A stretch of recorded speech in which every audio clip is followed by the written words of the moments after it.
सन 1760 की बात है जब बार्नबास कॉलिंस अपनी बहुत ही अमीर परिवार के साथ लिवरपूल को छोड़कर न्यू वर्ल्ड की तरफ जा रहा होता है, जहाँ की मेंस की जंगलों में वो अपनी मछली का व्यापार शुरू करते हैं। देखते देखते उनका व्यापार इतनी पैमाने पे फैल जाता है जितना कि आज तक अमेरिका वालों ने सोची भी नहीं होगी। ये जगह उनसे बहुत ज्यादा प्रभावित होने के कारण कॉलिंसपोर्ट के नाम से जाना जाने लगता है। इसीलिए कॉलिंस फैमिली फैसला करते हैं कि वो अब से ही पर रहेंगे, जिसके लिए वो अपनी घर बनाने की तैयारी करने लगते हैं। अगले 15 सालों में उनका पूरा घर तैयार हो जाता है, जो किसी आलीशान महल से कम नहीं होता।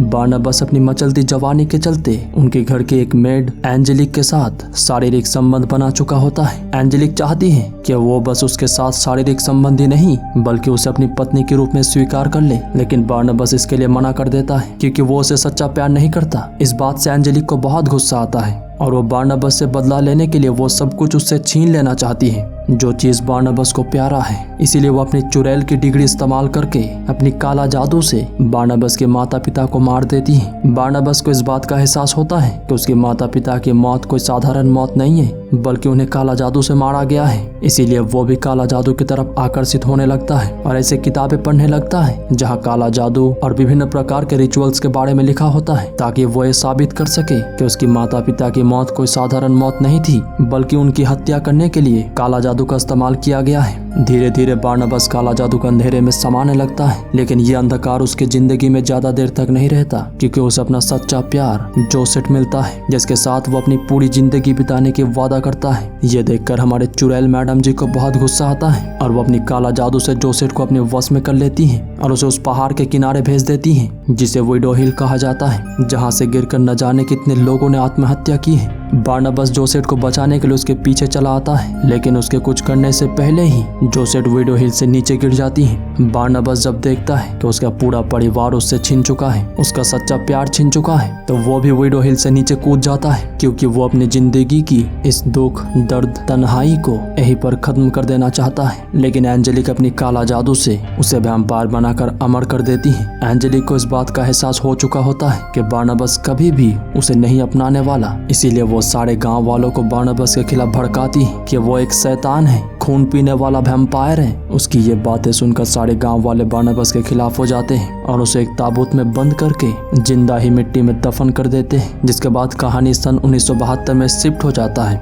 यानी बार्नबास को दफनाने की करीब 200 साल बाद, जहां हम जोसेट की तरह दिखने वाली एक लड़की विक्टोरिया विंटर को देखते हैं जो गवर्नेंस की नौकरी के लिए कॉलिन जाती है, यानी बार्नबास का घर, जहां विक्टोरिया एलिजाबेथ से मिलती है जो कॉलिंस खानदान के वंशज में से एक है। एलिजाबेथ विक्टोरिया को बताती है कि कॉलिनवुड में लगभग 200 कमरे हैं जिनमें से ज्यादातर बंद पड़ा रहता है क्योंकि फिलहाल यहाँ पर 7 लोग हैं। एलिजाबेथ, उसकी भाई रॉजर का बेटा डेविड, जिसका देखभाल करने के लिए विक्टोरिया को बुलाया गया है। दरअसल डेविड की मॉम समंदर में डूबकर मारी गई है, जिससे डेविड को बहुत बड़ा सदमा पहुंचा है और उसे लगता है कि उसकी मॉम की आत्मा उसे दिखता है। एलिजाबेथ की बेटी कैरोलिन डॉक्टर जूलिया हॉफमैन, जो यहाँ पर साइकियाट्रिस्ट के तौर पे काम करती है और ज्यादातर नशे में डूबी रहती है। विली, जो इस घर की देखभाल करता है, और मिसेस जॉनसन, जिसे घर की देखभाल करने के लिए रखा गया है लेकिन बेचारी अपनी उम्र की वजह से नहीं कर पाती। लंच के दौरान विक्टोरिया डेविड से मिलती है और उसे बहुत अच्छे से पेश आती है, जिससे कैरोलिन की बहुत जलती है क्योंकि उसे लगता है इस परिवार में कोई भी उसकी तरफ ध्यान भी नहीं देता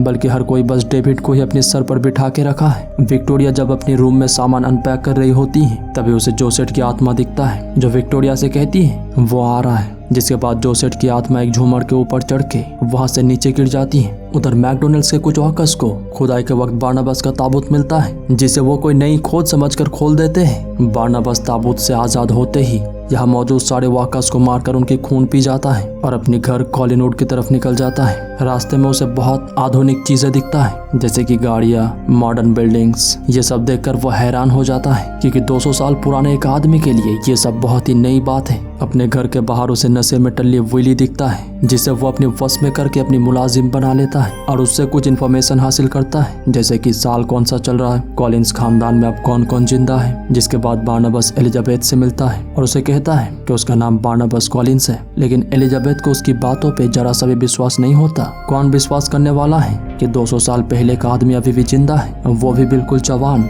एलिजाबेथ को लगता है कि ये आदमी जो अपने आप को बार्नबास कह रहा है वो बस उनकी प्रॉपर्टी हथियाना चाहता है। बार्नबास उसे अपना पूरा इतिहास बताता है कि कैसे वो वैम्पायर बना, लेकिन एलिजाबेथ को ये सब बातें बस मनगढ़ंत कहानियां लगती हैं। इसीलिए बार्नबास उसे यकीन दिलाने के लिए इस घर की एक बहुत ही खुफिया दरवाजा खोलता है जिसके बारे में बार्नबास और उसके पिता के अलावा कोई भी नहीं जानता था। ये सब देखकर एलिजाबेथ को विश्वास हो जाता है कि ये अनजान आदमी जो भी कह रहा है वो बिल्कुल सही है और इसका नाम ही बार्नबास कॉलिंस है। बार्नबास कहता है, जी हाँ मैडम जी, मैं वैम्पायर हूँ, लेकिन मेरे श्रापित होने से ना ही आपको और ना ही आपके परिवार यानी मेरे परिवार को जरा सा भी खरोच आएगी। जिसके बाद बार्नबास एलिजाबेथ को उस खुफिया दरवाजे के अंदर ले जाता है जहाँ कॉलिंस फैमिली के बहुत कीमती खजाना होता है। बार्नबास दोबारा कॉलिंस फैमिली का हिस्सा बनना चाहता है, लेकिन एलिजाबेथ इस बात के लिए एक शर्त रखती है कि वो किसी को ये नहीं बताएगा कि वही 200 साल पुराना बार्नबास कॉलिंस है और वो एक वैम्पायर है। बार्नबास भी इस बात के लिए मान जाता है। लंच के दौरान एलिजाबेथ बार्नबास को थर्ड बार्नबास कॉलिन के नाम से इंग्लैंड के एक बहुत ही दूर के रिश्तेदार के तौर पे अपने परिवार वालों के सामने इंट्रोड्यूस करती है। जिसके बाद बार्नबास अपनी खानदानी फिशिंग कंपनी की हालत पूछता है। एलिजाबेथ बताती है कि उनकी फिशिंग कंपनी लगभग खत्म हो चुकी है क्योंकि ईस्ट कोस्ट पर एंजल वे कंपनी की कब्जा है जिसे एंजेलिक नाम की एक लड़की चलाती है। वहाँ पर उसके अलावा किसी की नहीं चलता, यहाँ तक कि सारे मछुआरे भी उसी के लिए काम करते हैं। बार्नबास वादा करता है कि वो बहुत जल्द अपनी कंपनी की शान शौकत दोबारा वापस लाएगा। जिसके बाद वो विक्टोरिया से मिलता है जिसे देखकर वो हैरान हो जाता है क्योंकि विक्टोरिया बिल्कुल बार्नबास का सच्चा प्यार जोसेफ जैसा दिखती है। फिर सीन शिफ्ट होता है और हम एंजल बे की फैक्ट्री को देखते हैं जहाँ कुछ ऑकस एंजेलिक को बताते हैं कि रूट 9 के पास किसी सन की आदमी ने 11 वाकस की गला काटकर उनकी हत्या कर दी है। ये सुनते ही एंजेलिक उस जगह को देखने के लिए जाती है। ये सब देखकर वो सीधा कॉलिन उठ चली आती है। बार्नबास उसे देखते ही पहचान जाता है कि ये असल में उसकी 200 साल पुरानी साथी एंजेलिक है। इसीलिए वो उसे अलग रूम में ले जाती है जहाँ जाते ही पहले एंजेलिक बार्नबास को किस करती है और कहती है आज भी वही मिठास है, और वो बार्नबास को उसकी 200 साल पुरानी जवानी के दिन याद दिलाने की कोशिश करती है कि वो इस रूम में कहाँ पर और किस पोजीशन पे मजे लिया करते थे। जिसके बाद एंजेलिक अपना पूरा सच्चाई बार्नबास को बताती है कि वो सदियों से अपनी रूप बदल कर यहाँ पर रह रही है और कॉलिंस पोर्ट पर अपनी पकड़ मजबूत कर चुकी है और उसी ने ही कॉलिंस खानदान की फैमिली बिजनेस को पूरी तरीके से डुबा दिया है। बार्नबास को यह सब सुनकर बहुत गुस्सा आता है क्योंकि उसी की वजह से वो 200 सालों तक ताबूत में बंद पड़ा हुआ था, यहाँ तक कि उसने उनकी फैमिली बिजनेस को भी लगभग खत्म कर दिया है। बार्नबास उस पर हमला करने के लिए आगे आता है लेकिन एंजेलिक पर्दा उठा देती है जैसे सूर्य किरण की वजह से बार्नबास की शरीर जलने लगता है और वो पीछे हट जाता है। एंजेलिक कहती है तुम बस एक मामूली वैम्पायर हो जो धूप से भी डरता है। ये बोलकर एंजेलिक यहाँ से चली जाती है। बार्नबास एंजेलिक की पूरा सच्चाई एलिजाबेथ को बताता है और वो बिल्कुल टूट चुका होता है क्योंकि एंजेलिक की वजह से वो वैम्पायर बना और अब वो मासूम लोगों को मार रहा है। लेकिन एलिजाबेथ उसे हौसला देती है क्योंकि ये सब होने के बावजूद वो अपने परिवार की मदद कर रहा है। बार्नबास को भी इस बात का एहसास होता है कि वो इतनी मुश्किलों के बावजूद अपने परिवार के साथ खड़ा है। जिसके बाद वो अपने घर की हालत सुधारता है और अपनी फैक्ट्री को देखने के लिए जाता है जिसका हालत बहुत खराब होता है। बार्नबास उसे भी ठीक करने की तैयारी करता है। इस दौरान उसे दिन में सोने के लिए सही जगह नहीं मिल रहा होता, इसीलिए वह विली से एक ताबूत लाने के लिए कहता है ताकि वो दिन में अपनी नींद पूरी कर सके। कुछ ही दिनों बाद बार्नबास अपनी फैक्ट्री की हालत बिल्कुल सही कर देता है और उस पर काम भी चालू कर देता है। ये देखकर एंजेलिक को बहुत जलन होती है। फिर रात को बार्नबास कैप्टन क्लार्नी से मिलने के लिए जाता है जिसके इशारे पे सारे मछुआरे उठते और बैठते हैं। बार्नबास उसके साथ एक कॉन्ट्रैक्ट करना चाहता है लेकिन क्लार्नी इसके लिए मना कर देता है क्योंकि वो पहले से ही एनजी यानी एंजल बे कंपनी के लिए काम करता है। बार्नबास उसे हिप्नोटाइज करके ये बात मानने के लिए मजबूर कर देता है कि वो अब एक भी मछली एंजल बे कंपनी को नहीं देगा। एक दिन रॉजर देख लेता है कि बार्नबास किसी खुफिया दरवाजे से खजाना लेकर बाहर आ रहा है। ये देखकर उसकी नीयत में घोटाला हो जाता है। बार्नबास कैरोलिन के रूम में रखी एक लैंप की तरफ अट्रैक्ट होने लगता है क्योंकि उसे लगता है कि वो खून है। डॉक्टर हॉफमैन उसे बताती है कि यह बस एक लैंप है। हॉफमैन को लगता है कि बार्नबास को दिमागी बीमारी है, इसीलिए वो बार्नबास की इलाज के लिए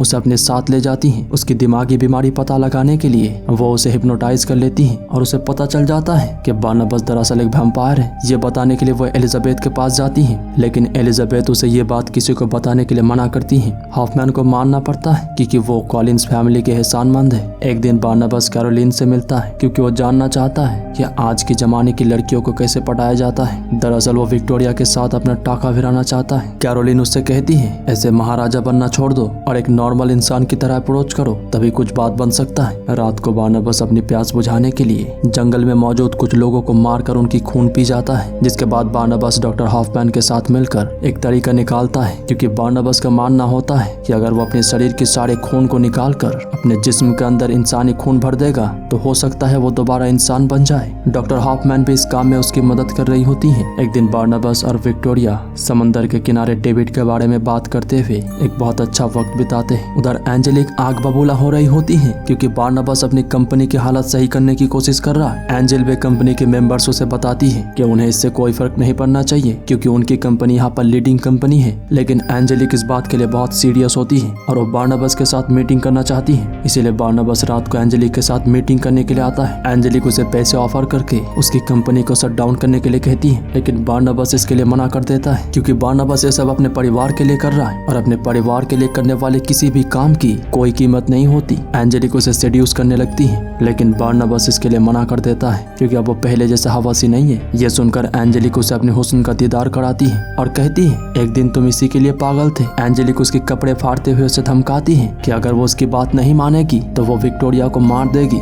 जो बिल्कुल जोसेफ जैसा दिखती है। ये सब सुनने और देखने के बाद बारनबास अपनी जवानी की जोश को नहीं रोक पाता और हमें उन दोनों के बीच एक बहुत ही खतरनाक इंटीमेट सीन देखने को मिलता है। कभी वो दीवार पर होते हैं तो कभी सोफे पर। फिर भी बारनबास उसके साथ रिश्ते में नहीं रहना चाहता, इसीलिए एंजेलिक उसे धमकाती है कि अगर वो उसे पा नहीं सकती तो वो उसे मिटा देगी। जिसके बाद हम सोती हुई विक्टोरिया को देखते हैं, जिसे सपने में अपनी बचपन की एक झलक दिखता है। दरअसल विक्टोरिया की असली नाम मैगी एवन होती है, जिसे बचपन से ही जोसेफ की आत्मा दिखती है। उसके माता पिता को लगता है कि मैगी मेंटली डिस्टर्ब्ड है, इसीलिए उसके माता पिता उसे मेंटल असाइलम भेज देते हैं और यहीं पर मैगी यानी विक्टोरिया की नींद खुल जाता है। फिर उसे जोसेफ की आत्मा दोबारा दिखता है और वो झूमर के ऊपर चढ़ के ये बोलती है, मुझे बचाओ। विक्टोरिया पूछती है कि आखिर उसे किससे बचाना है, जिसके बाद जोसेफ की आत्मा झूमर से नीचे गिर जाती है। लंच के दौरान बारनबास सबको सुझाव देता है कि अगर उन्हें अपनी पुरानी शान और शौकत दोबारा वापस लाना है तो उन्हें गांव के लिए एक बड़ा सा बॉल लाना चाहिए, ताकि गांव वालों को इस बात का एहसास हो कि कॉलिंस फैमिली अभी भी जिंदा है, वो भी अपने पुराने शान और शौकत में। दरअसल बारनबास के समय में बॉल्स किसी की शान और शौकत की प्रतीक हुआ करता था, लेकिन कैरोलिन कहती है आजकल बॉल्स कौन रखता है, ये सब पुराने जमाने की बात है, अब तो हैपनिंग्स होती है। बारनबास को समझ में नहीं आ रहा होता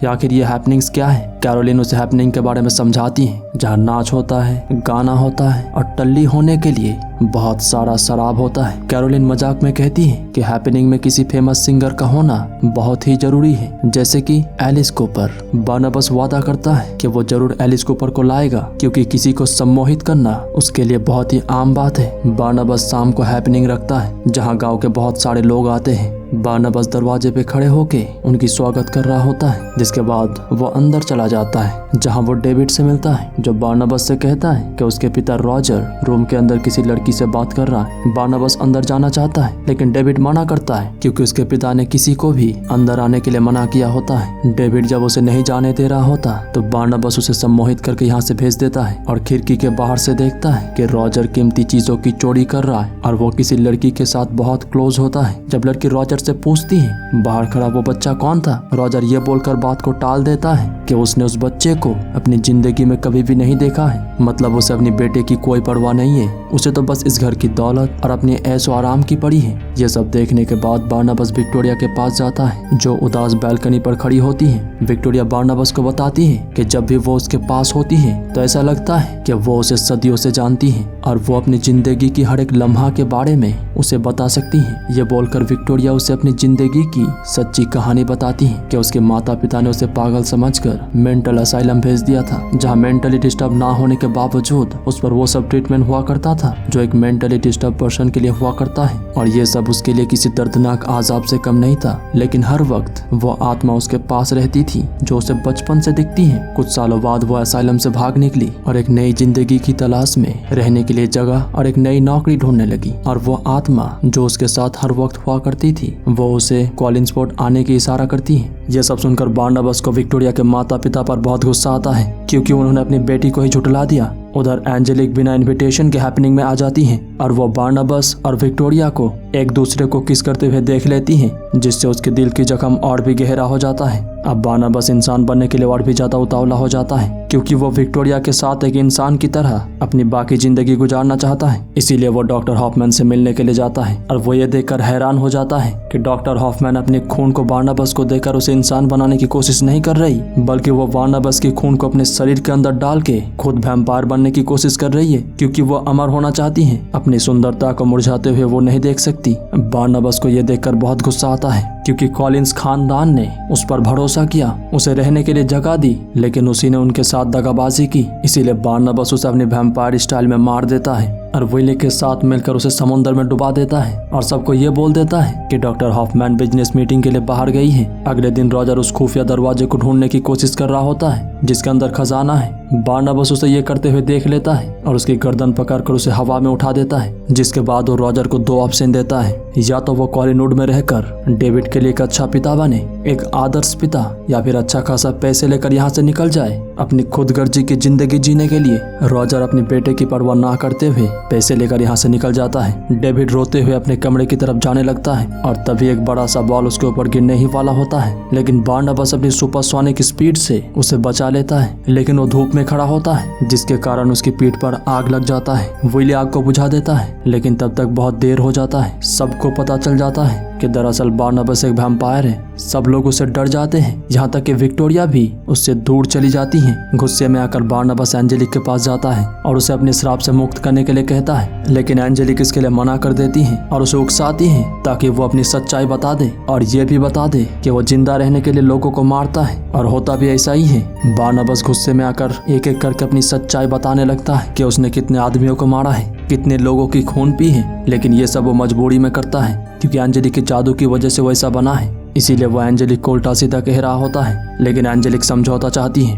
और वो बारनाबास को एक ऑफर देती है कि वो उसके साथ मिलकर कॉलिंसपोर्ट पर राज कर सकता है, लेकिन अगर उसने ऐसा करने से मना किया तो वो उसे दोबारा ताबूत में बंद कर देने की धमकी देती है और कहती है कि उसने पहले ही विक्टोरिया को अपने वश में करके विडो हिल की तरफ भेज दी है। बारनाबास उसकी ये प्रपोजल को ठुकरा कर विक्टोरिया को बचाने के लिए जाने लगता है, लेकिन एंजेलिक के लोगों ने दरवाजे के बाहर पहले से ही ताबूत रख दिया होता है, जिसमें वो बारनाबास को बंद कर देते हैं। और यहाँ से निकलने से पहले एंजेलिक अपनी जादू से कॉलिंस खानदान की कैनिंग फैक्ट्री को उड़ा देती है। फिर एंजेलिक बारनाबास को एक पुरानी कब्रिस्तान में ले जाती हैं, जहां वो उसे ताबूत में पूरी तरीके से बंद करने से पहले अपनी पैंटी उतार कर उसके मुंह पर रख देती हैं और कहती है, मैं तुमसे जुड़ी हर एक चीज को मिटा दूंगी, तब तक तुम हम दोनों के रिश्ते के बारे में सोचते रहो, और जब तुम्हारी इरादा बदल जाए तो मुझे बोल देना। 2-4 सदियों के बाद मिलते हैं जाने मन। जिसके बाद एंजेलिक अपने लोगों के साथ यहाँ से निकल जाती है। उनके निकलने के बाद डेविड यहाँ पर आकर बारनाबास की ताबूत को खोल देता है और बताता है कि उसकी मॉम ने उसे यहाँ पर भेजा है ताकि वो बारनाबास को आजाद कर सके, और कहता है कि उसने विक्टोरिया को तो नहीं देखा, लेकिन पूरा गांव वालों के साथ उसका पूरा परिवार उनकी फैक्ट्री को जलते हुए देख रहे हैं। उधर फैक्ट्री के पास एंजेलिक जाती है और वो शेरिफ के साथ पूरे गांव वालों को बारनाबास की रिकॉर्डेड ऑडियो सुनाती है, जहां बारनाबास ये बोल रहा होता है कि उसी ने हॉफमैन के साथ उन 11 वर्कर्स को भी मारा है। फिर एंजेलिक पूरे गांव वालों को कॉलिंस फैमिली के खिलाफ भड़काती है और कहती है कि कॉलिंस खानदान ने एक खूनी को अपने घर पर पनाह दी है और उनका पूरा व्यापार लोगों के खून से सींचा गया है। सारे गांव वाले उसके बातों में आ जाते हैं और एंजेलिक पुलिस वालों के साथ सारे गांव वालों को लेकर बारनाबास के घर के बाहर आ जाती है। शेरिफ एलिजाबेथ के साथ उनके पूरे परिवार को गिरफ्तार करना चाहता है, लेकिन एलिजाबेथ शेरिफ से कहती है, हमने ये पूरा गांव बनाया है, अपने खून से सींचा है इसे, और तुम हमें इसका ये सिला दे रहे हो। तभी बारनाबास बाहर आकर एंजेलिक की गला दबाने लगता है, जो देखकर शेरिफ उस पर कई गोलियां चलाता है, लेकिन इससे बारनाबास को कोई फर्क नहीं पड़ता। फिर बारनाबास एंजेलिक को काट लेता है और एंजेलिक बारनाबास को उठाकर दूर फेंक देती है, जिससे यहाँ मौजूद सारे लोगों को पता चल जाता है कि ये दोनों कोई आम इंसान नहीं है, बल्कि एक वैम्पायर है तो दूसरा चुड़ैल है। शेरिफ सबको घर भेज देता है, क्योंकि ये पड़ोसी वाला झगड़ा नहीं है जो वो आराम से बैठकर देख सकते हैं। इधर एंजेलिक और बारनाबास के बीच लड़ाई चालू हो जाता है। इस दौरान एलिजाबेथ एंजेलिक पर कई गोलियां चलाती है, लेकिन एंजेलिक दोबारा खड़ी हो जाती है। गोलियों का उस पर कोई असर नहीं होता, जिसके बाद एंजेलिक अपनी जादू से इस घर में मौजूद हर एक मूर्ति को जिंदा कर देती है और वो मूर्तियां एलिजाबेथ पर हमला कर देते हैं। एक मूर्ति बारनाबास को बहुत सख्ती से पकड़ लेता है। लड़ाई के दौरान यहाँ पर कैरोलिन आ जाती है, जो दरअसल एक वेयरवुल्फ होती है। वो एंजेलिक पर हमला कर देती है, लेकिन एंजेलिक उसे उठाकर पटक देती है, जिसके बाद वो एक एक करके अपनी गुनाह उन्हें गिनाती है कि उसी ने कैरोलिन को बचपन में ही एक भेड़िए से कटवा दिया था, जिसकी वजह से वो वेयरवुल्फ बन गई। यहाँ तक कि उसी ने डेविड की माँ को मारकर समंदर में डुबा दिया था। यह सब बताने के बाद वो डेविड की तरफ बढ़ रही होती हैं। तभी यहाँ पर डेविड की मॉम की आत्मा आ जाती है, जिसकी एक ही चीख से एंजेलिक दूर जाकर गिरती है और अब बारनबास भी मूर्ति के चंगुल से आजाद हो जाता है और वो सबको घर से बाहर जाने के लिए कहता है, क्योंकि घर में चारों तरफ आग लगी होती है। फिर बारनबास एंजेलिक को कहता है कि वो उससे प्यार तो करता था, लेकिन उसकी ये हरकतें उसे बारनबास से अलग बनाती है। एंजेलिक कहती है कि वो उसे दिलो जान से प्यार करती है, लेकिन बारनबास जानता है कि वो उसे प्यार नहीं करती, बल्कि उस पर अपनी हक जमाना चाहती है। एंजेलिक अपने प्यार को साबित करने के लिए अपना दिल निकालकर उसे बारनबास के सामने रख देती है। इसी के साथ हमारे चुड़ैल मैडम जी की मृत्यु हो जाती है, जिसके बाद बारनबास विक्टोरिया को बचाने के लिए विडो हिल पहुंच जाता है। विक्टोरिया पहाड़ से गिरने ही वाली होती है, लेकिन तभी बारनबास उसे अपने सीने से लगा लेता है। विक्टोरिया बारनबास से कहती है कि अगर वो दोनों एक साथ रहना चाहते हैं तो बस एक ही तरीका है, और वो है विक्टोरिया को वैम्पायर बनाना, क्योंकि बारनबास अमर है, लेकिन विक्टोरिया को एक वक्त के बाद मरना पड़ेगा। बारनबास इसके लिए मना कर रहा होता है, क्योंकि वो विक्टोरिया को अपनी तरह किसी की खून का प्यासा नहीं बनाना चाहता। इसीलिए विक्टोरिया पहाड़ से कूद जाती है। बारनबास भी उसे बचाने के लिए कूद जाता है और ना चाहते हुए भी वो विक्टोरिया को काट कर वैम्पायर बना देता है। मतलब अब उनकी अमर प्रेम कहानी शुरू होने वाली है। उधर बारनबास का पूरा घर जलकर बिखर जाता है। एलिजाबेथ कहती है कि वो हमेशा की तरह एक नई शुरुआत करेंगे, क्योंकि यही कॉलिंस खानदान की निशानी है। इधर जब बारनबास को लग रहा होता है कि उसकी जिंदगी में सब कुछ सही हो रहा है, तभी हम समंदर के नीचे डॉक्टर जूलिया हॉफमैन को देखते हैं, जो बारनबास के खून की वजह से अब पूरी तरीके से वैम्पायर बन चुकी है। और यहीं पर यह कहानी खत्म हो जाता है। उम्मीद करते हैं ये कहानी आपको पसंद आई होगी।